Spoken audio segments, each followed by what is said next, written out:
Digamos que você quer dirigir de Nova York até São Francisco. Como você poderia calcular o caminho mais curto possível? Existem mais de 64 milhões de cruzamentos no sistema viário da América do Norte. Então, uma estimativa simplificada dá cerca de 10 elevado a 220 possíveis rotas. Mesmo que você pudesse verificar 1 bilhão de rotas por segundo, testar todas ainda levaria mais de 10 elevado a 200 anos. E isso não é um problema só para softwares de navegação. Sistemas independentes, como robôs ou personagens de videogame, que navegam em labirintos ou pistas de obstáculos, enfrentam esse mesmo problema. Mesmo assim, Google ou Apple Maps acham a rota para você em só 4 segundos.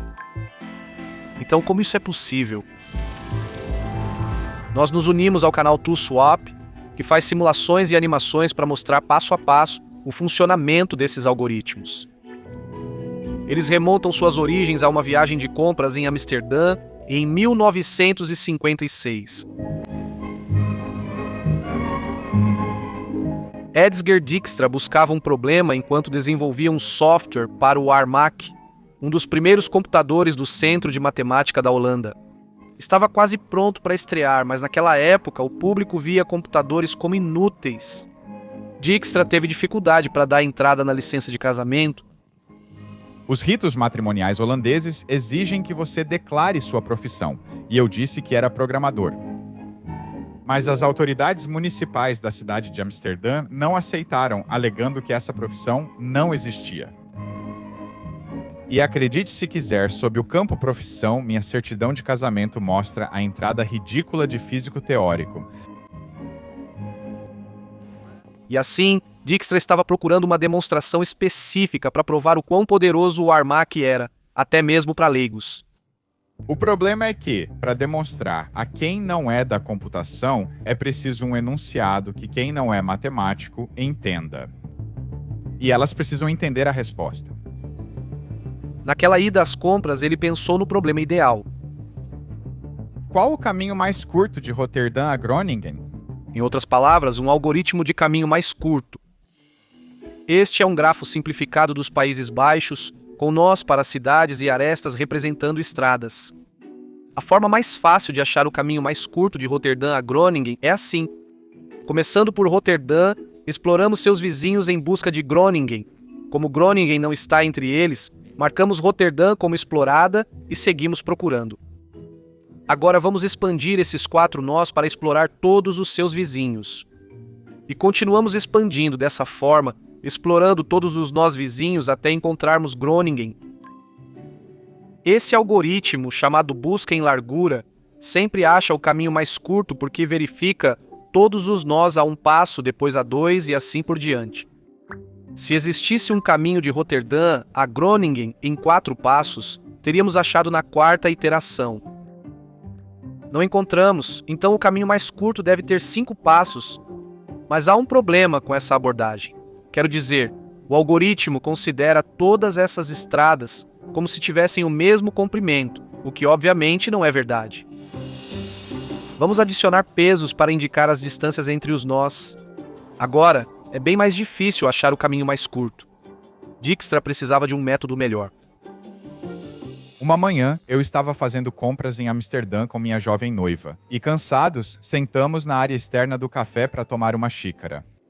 Eu estava pensando se conseguiria fazer isso. A ideia dele era a seguinte. Primeiro, você queria acompanhar a menor distância da origem a cada nó. Isso também é chamado de custo. O objetivo dele? Encontrar o caminho mais curto da origem até um nó, para então construir outros caminhos mais curtos a partir deste ponto e seguir assim sucessivamente.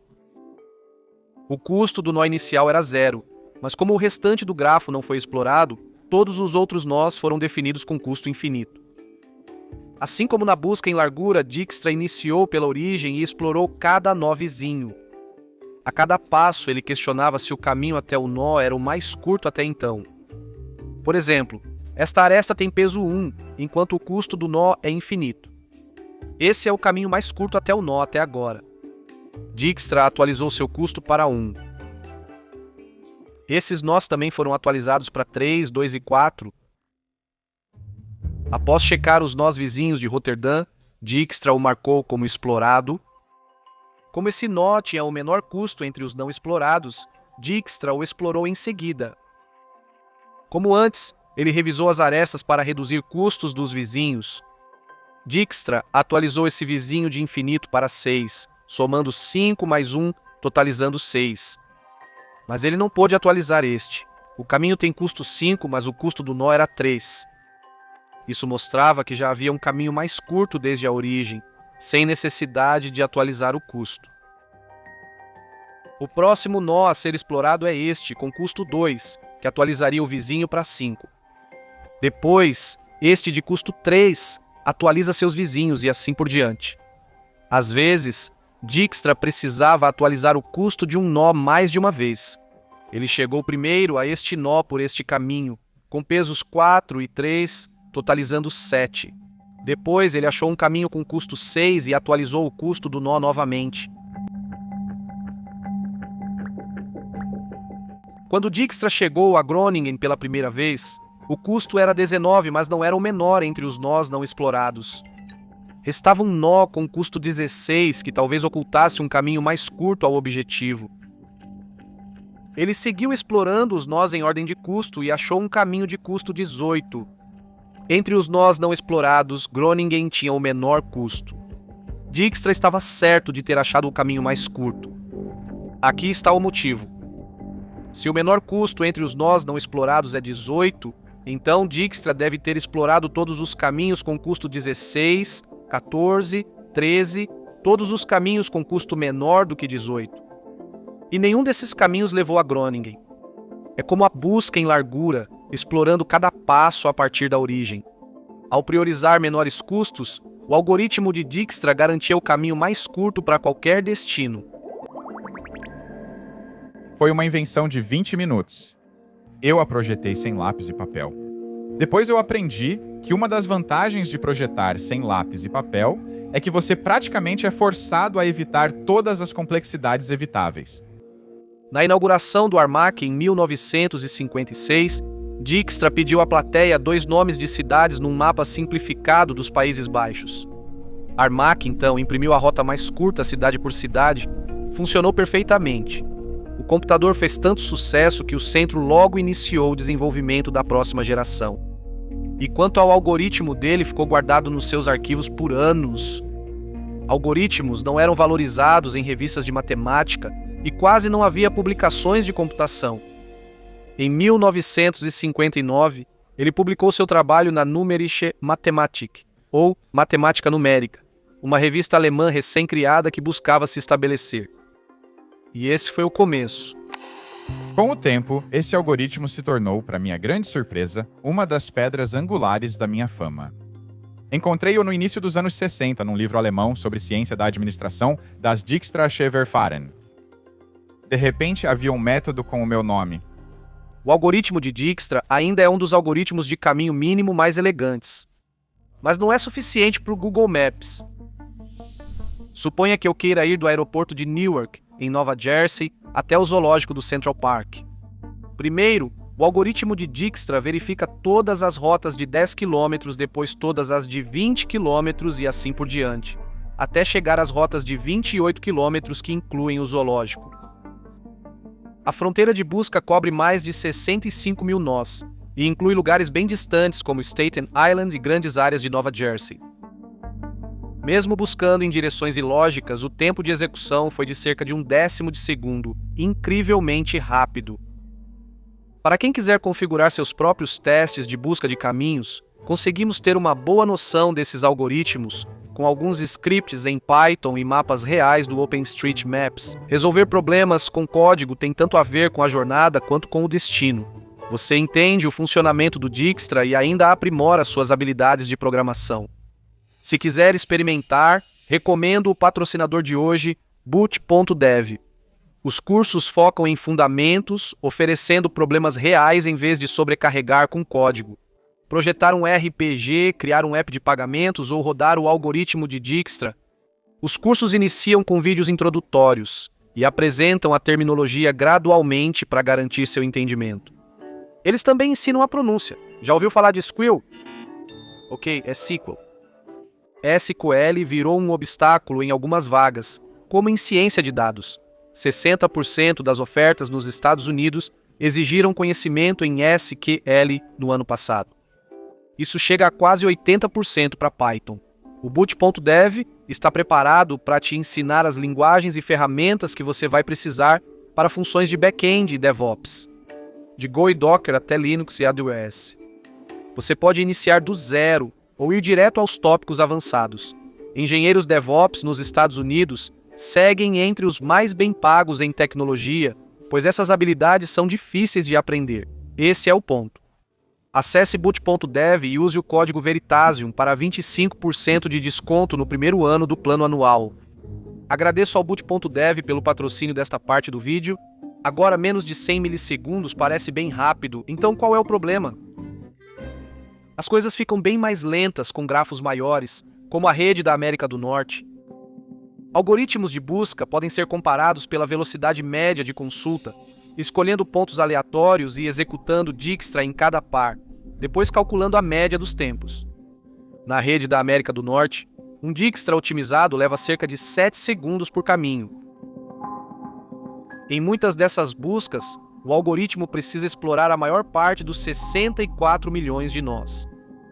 Observação: a maioria das consultas envolve viagens longas, então é improvável que 2 pontos aleatórios estejam próximos.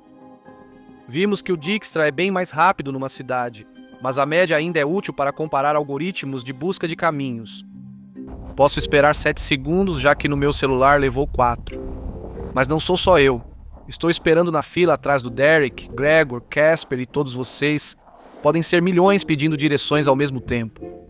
Mesmo com muitos servidores, o Google tem um limite.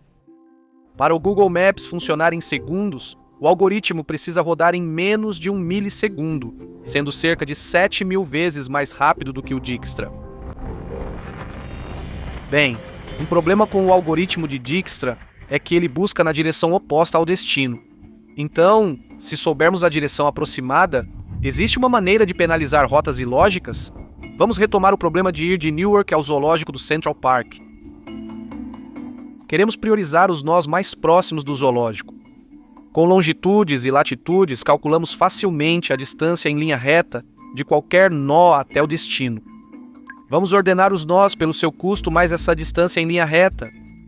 O canal Polylog traz uma ótima forma de visualizar isso. Podemos representar a distância reta de cada nó até o destino como altura. Assim, o grafo se estende em 3 dimensões. Quanto mais longe do zoológico, mais alto o nó fica. Assim, o algoritmo penaliza movimentos que sobem no grafo. Dessa forma, os nós na direção oposta não são explorados logo no início. Então, enquanto a fronteira de busca de Dijkstra se espalha em todas as direções, essa versão modificada de Dijkstra, também chamada de A Estrela, vai imediatamente em direção ao zoológico. Ela verifica só cerca de 7.000 nós, o que é quase 10 vezes melhor que o algoritmo de Dijkstra. Ao alterar essa penalidade ou heurística, ajustamos o quanto a estrela se orienta para o zoológico. Quanto mais íngreme a inclinação, menos a estrela se espalha. É uma abordagem mais humana para buscar o caminho mais curto, pois exploramos só na direção do alvo. Por isso, o A Estrela é um dos algoritmos mais populares entre NPCs de videogames. Muitos mobs em Minecraft usam uma versão da estrela com penalidades extras para áreas perigosas. Também é um algoritmo popular para resolver labirintos. No pior caso, a estrela analisa tanto os nós quanto o Dijkstra, mas no labirinto certo pode reduzir a busca em mais da metade. Mas quando estou tentando chegar a algum lugar, não me importo em minimizar a distância. Eu só quero chegar lá o mais rápido possível. Para otimizar o tempo, dividimos a distância em linha reta pela velocidade máxima permitida no grafo.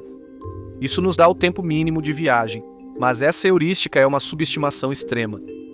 Se você quiser buscar o caminho mais curto no sentido de menor distância geográfica, você terá algumas vantagens usando a estrela em comparação com o Dijkstra básico. Se você optar pelo tempo de viagem, a estrela, pela minha experiência, pede para um Dijkstra bem ajustado.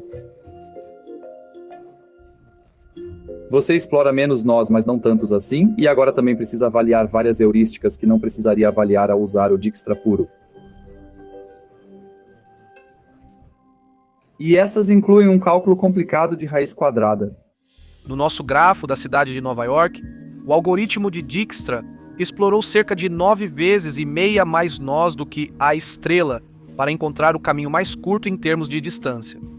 Se escolhermos o menor tempo de viagem, a estrela explora 3 vezes mais nós, enquanto o Dijkstra cresce apenas 10%. E isso só piora em grafos maiores. O Google Maps precisa de algo melhor que funcione bem quando o objetivo é minimizar o tempo de viagem. E se executássemos a busca nos dois sentidos, da origem ao destino e do destino à origem? Se 2 pontos estão separados por r, o Dijkstra busca a maioria dos nós num círculo de área πr ao quadrado. Mas com 2 buscas, as fronteiras vão se sobrepor em torno de r dividido por 2 e cobrir uma área de metade de πr ao quadrado, metade da área da busca única. Dependendo do grafo, pode ser até melhor do que a metade. Uma busca de Dijkstra do Carnegie Hall a Wall Street explorou mais de 7.200 nós. Mas um Dijkstra bidirecional explorou pouco mais de 2.600 nós, quase 3 vezes melhor. Mesmo a busca bidirecional não aproveita a lógica das redes viárias. Eles ainda fazem coisas que você talvez não considere uma boa ideia, certo? Tipo, eles ainda olham pro drive-thru do In-N-Out e veem se não existe talvez um caminho mais curto se você entrar até a metade e depois sair de algum jeito esperto, certo? Então talvez essa seja a intuição do porquê o Dijkstra e a estrela por si só não são suficientes. Ambos ainda meio que não têm uma boa noção da hierarquia da malha viária. Quando eu penso em como ir de um lugar para o outro, eu sei que provavelmente vou andar por algumas ruas locais e depois pegar uma rodovia. Quando eu estiver perto do destino, sairei da rodovia e seguirei por ruas locais. Há uma hierarquia nas redes de estradas, porém esses algoritmos não conseguem usá-la. Eles têm a mesma chance de buscar uma rua cheia de curvas ou uma rodovia interestadual, desde que o peso seja igual. Como transformamos essa intuição humana em algoritmo?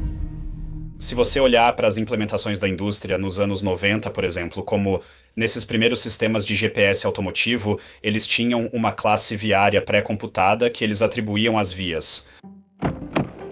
A ideia era simples.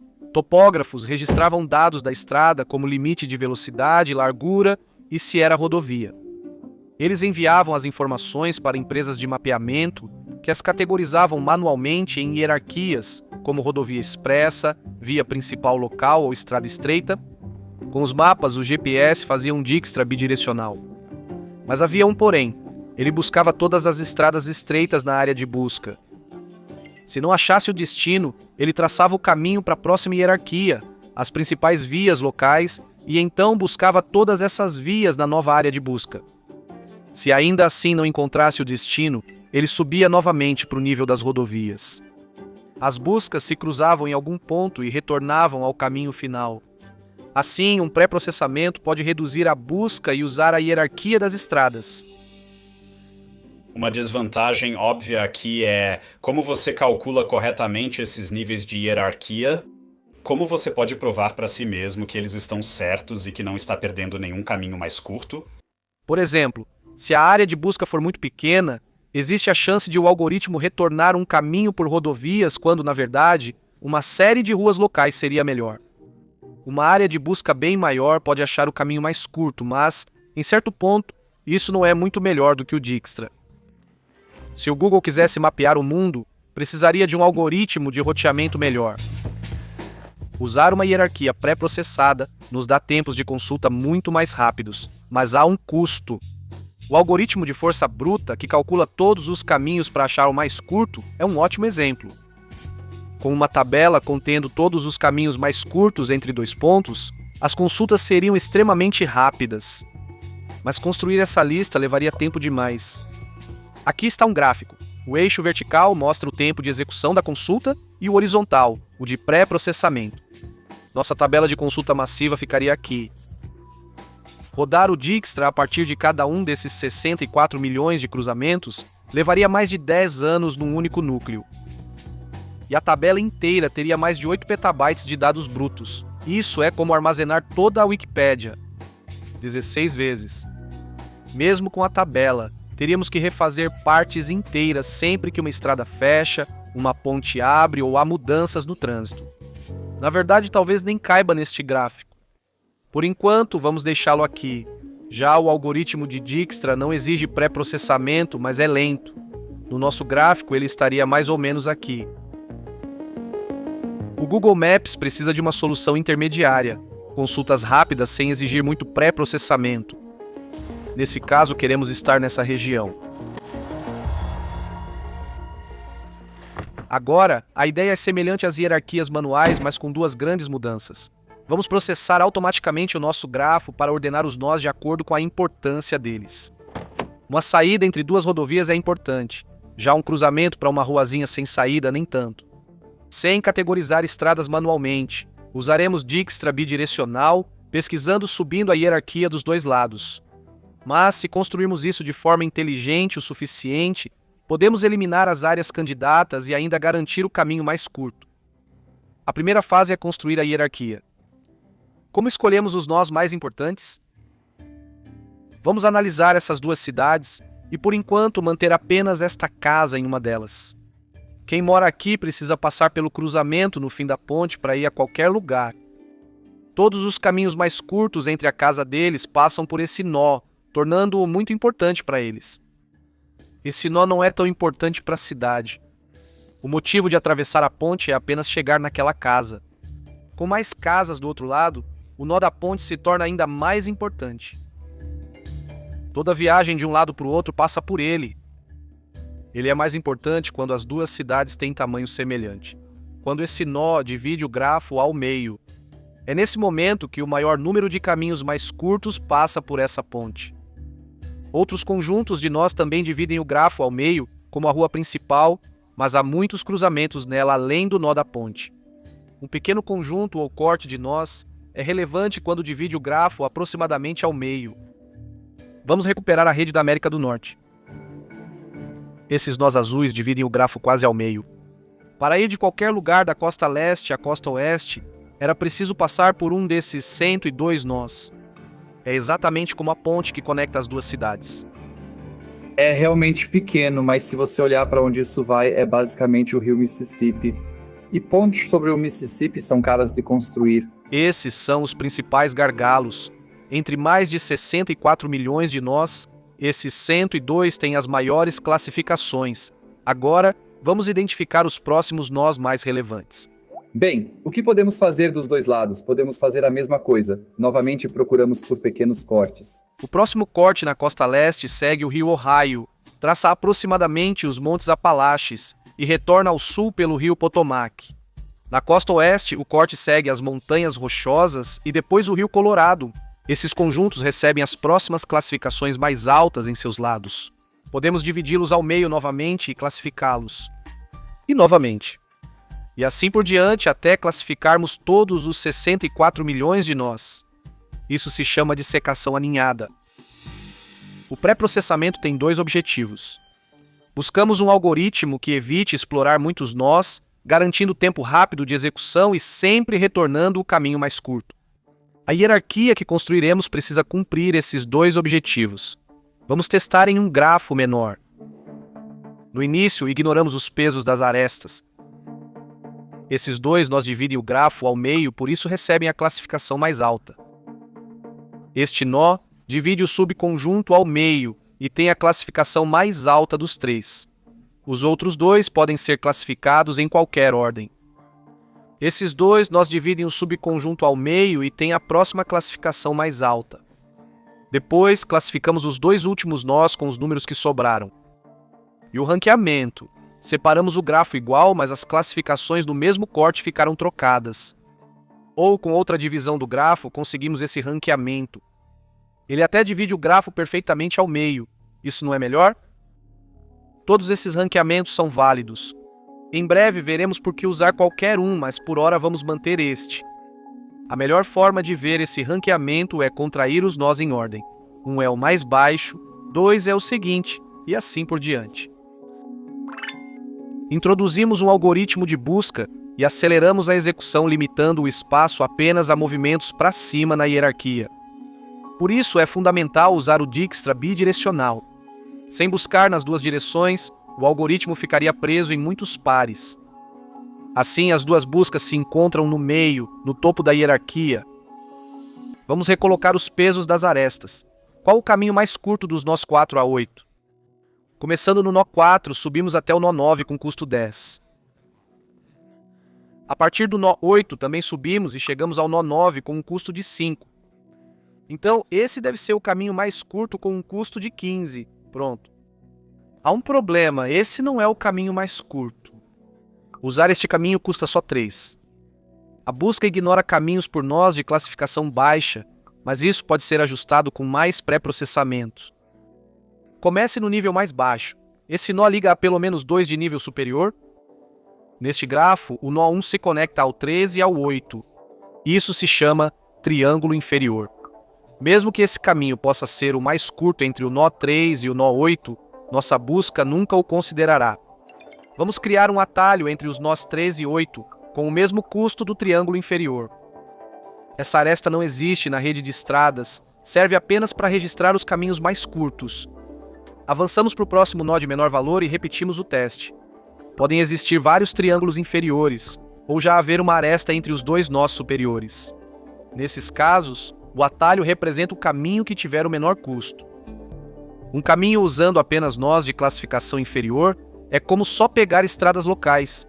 Queremos evitar que o algoritmo escolha rodovias se uma estrada local for mais curta. Construir atalhos de baixo para cima garante que não percamos esses caminhos, ao mesmo tempo em que os ignoramos se eles não forem necessários. Assim, restringimos a busca e sempre achamos o caminho mais curto. Outro benefício dos atalhos é não precisar buscar uma classificação perfeita. Podemos dividir o grafo ao meio e ordenar os nós de cada corte livremente. Se a classificação deixar passar um caminho mais curto, adicionamos depois como atalho. Por isso, conseguimos 3 classificações válidas com as mesmas instruções antes. Mesmo que toda classificação ache o caminho mais curto, uma ruim será lenta ou explodirá o grafo rapidamente. Por exemplo, com uma série de nós em linha reta, não precisamos adicionar nenhum atalho se simplesmente contrairmos os nós da esquerda para a direita. Porém, ao buscar entre as extremidades, precisamos explorar todos os nós e arestas, sem vantagem sobre o Dijkstra. Segue outro ordenamento possível com os atalhos necessários. Só precisamos buscar 2 arestas de ponta a ponta, mas muitos atalhos são necessários. Em certas partes, ainda é preciso verificar todas as arestas. Gerenciável, mas não muito eficiente. E é por isso que você quer ter esse equilíbrio entre o número de atalhos que você introduz e o quanto a consulta fica mais rápida. Na prática, o método de dissecação aninhada consegue uma ordenação de nós razoável e não leva muito tempo. Todo esse algoritmo é chamado de hierarquia de contração personalizável. Ben testou isso na rede norte-americana para mostrar os tempos de execução. Na primeira fase, ordenamos nós e criamos atalhos, só alterando se o grafo mudar, como com uma nova ponte ou fechamento de estrada. É de longe a parte mais cara do processo, mas uma vez feita, quase nunca muda. Acho que acabou ficando em 1h40 ou algo assim. Se você gastar mais tempo, consegue resultados melhores, então Dá para argumentar que é uma boa ideia?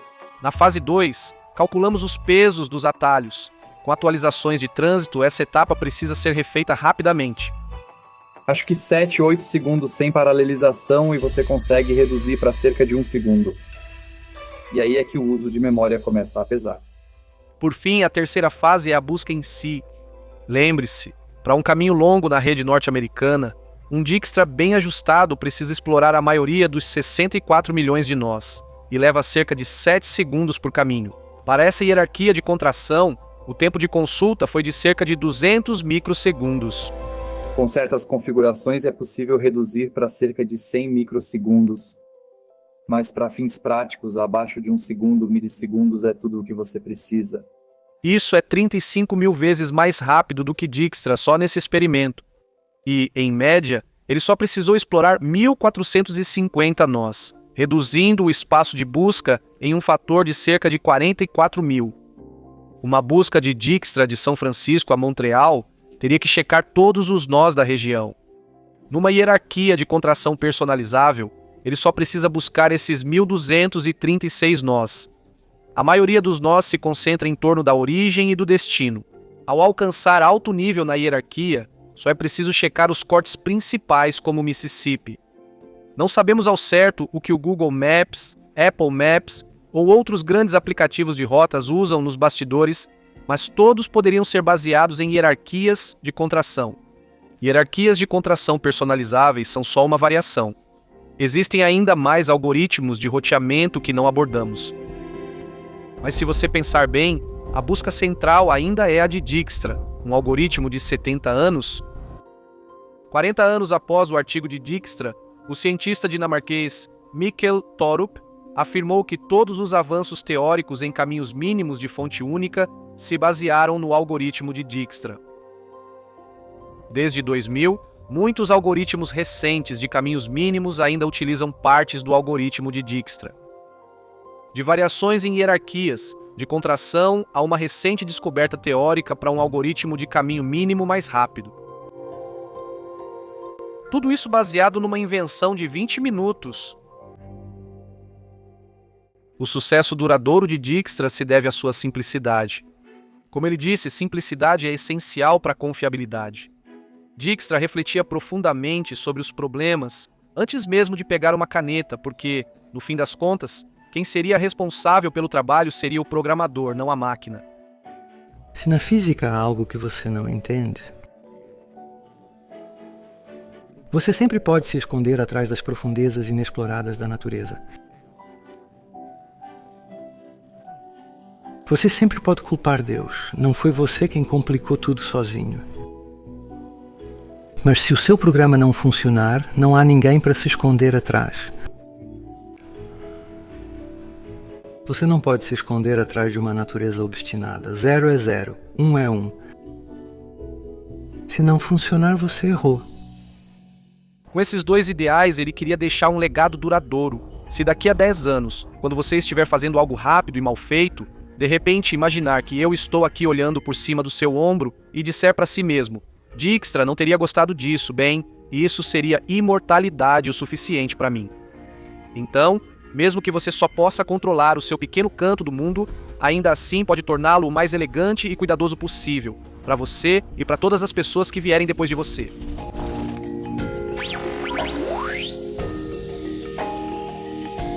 Antes de irmos, quero agradecer mais uma vez a Boot.dev pelo patrocínio deste vídeo.